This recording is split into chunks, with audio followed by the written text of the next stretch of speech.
I don't think I'll ever get bored of hearing a V8.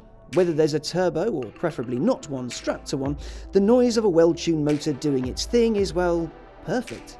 Until today, I'd not had a go in the new Mercedes-AMG C63 Coupé Edition 1, but I know that it comes with a silly yellow stripe, a V8 and a lively bottom, and I've got a track all to myself. Tough day.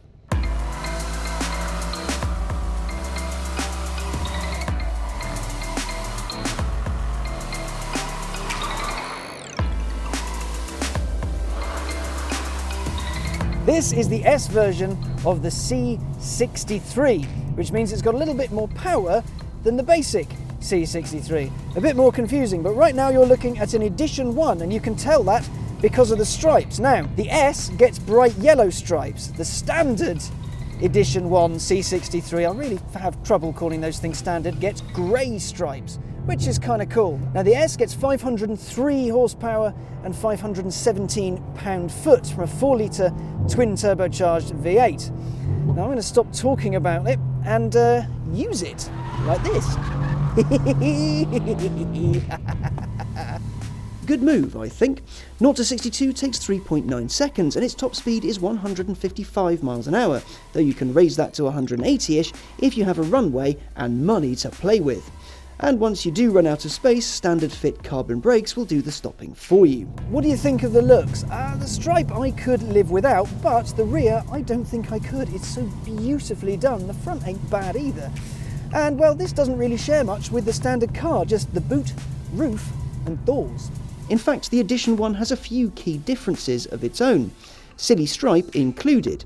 The yellow theme continues around the car, inside and out. There's an Edition 1 aero kit and gloss black wheels, 20-inch at the rear, 19 at the front. That all sounds a little jolly, doesn't it? Well, it's going to get more jolly when we talk about competitors. The BMW M4, for example, has less power and fewer cylinders to play with, and there really isn't an equivalent Audi at the moment. AMG's goal has always been to make Merc's motors quicker, but still not bottom-destroyingly uncomfortable. Apart from the Black Series cars, those things are just insane. Which leads me to a thought. This new C63 is quicker to 62 than the last-gen C63 Black. I wonder which would win in a drag race. Well, it's a good thing there's a C63 Black Series just over there, isn't it?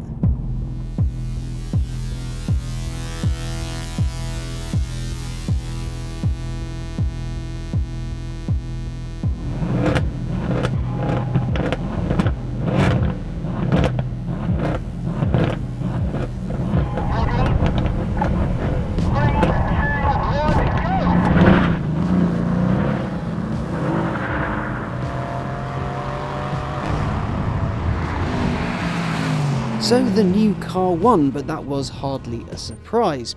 Anyway, what's it like to drive? Okay then, Mercedes-AMG C63 Edition 1. How long is that name? I mean, seriously, it's all getting a little bit silly. What are you like? We're in Sport Plus, car's set to manual, and everything's set to angry. Its gearbox is slick. I like the gearbox on this car, it makes me feel happy. Then the steering in this mode, smooth, so smooth. You get great feedback through the front, you can feel the yaw of the car, and there isn't that much body movement in this. Admittedly, I've got the suspension set up to idiot track mode, but it's really good. Such ace feedback from it. You can turn the suspension down a bit, and with that you get a little bit more body lean, which is good on the road, but I prefer it a little stiffer on the track. Now its brakes, great feel through the pedal, and they've got great grab to them as well. Really good to play with. And then you put a little bit too much power on, and all that lovely torque. 516 pound-foot tries to fire its way out of the back of the car, and you end up with a little bit of bottom movement.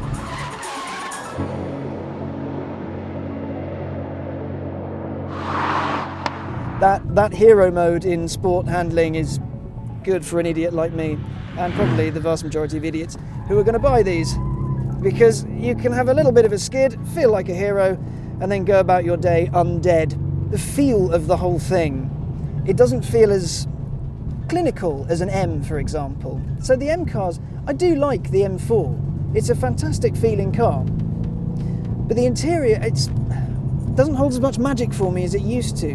Whereas this C-Class cabin is pretty. I used to be down on it, but having spent a fair bit of time with it, it's a really nice place just to sit and stare. You can get stuck in traffic in it and you don't really mind. Throttle response, it's pretty hot actually. We're in mid-range now. Let's give it a bit of a poke. Off we go. It's so fast. Those turbos just, it makes it fly. Naturally aspirated engine sounds better, maybe even feels a bit better, but I do like the extra wodge of power that these things have. It just gathers pace, and then you get that noise. Big dirty V8 rumble. It's an AMG through and through, but when you're driving it on the motorway, as I did this morning, it's just a lovely car. You just sit in it and go. Well done, AMG. Though they weren't exactly going to make a crap car, were they? I didn't think of a bad thing to say about it. Oh, the price. In this spec, this car is £81,000, which is a lot of money. But it's also a lot of fun. Mercedes are always more expensive than everything else, but this is otherworld stuff. It's fantastic. Before today, I hadn't driven the new C63, and now I have. What do I think? Well, the yellow stripe is stupid, it has a nice bottom, and it is unbelievably fast, ridiculously so. Yet still somewhat comfortable. It's a fantastic all-rounder. As far as things I don't like go, there aren't many. In fact, Merc's made a pretty fantastic car.